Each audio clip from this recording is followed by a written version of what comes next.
awa ni mong kabuang nung ba. Kana yung pagkahimantayan o pagkahilabtunon sa kuha. Sige pahilabot sa pamuyo diri sige panghimantay. Karon nabalaan na nato nga igagaw ra man ta day. Mao lagi simidako jud kayo kung pagmahay gaw. Mang matay no nga.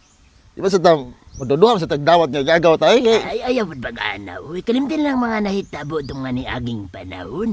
Ang importante na, nagkahibalanay ta nga kapamilyar da ita. amo gani no. Magsugod tas uno, magsinabtanay na ta. Sinabtan na kita ni, wala di na ta maghilabtan na kay igagaw ra man ta kadugo ra Aw, man ta. dili, uy.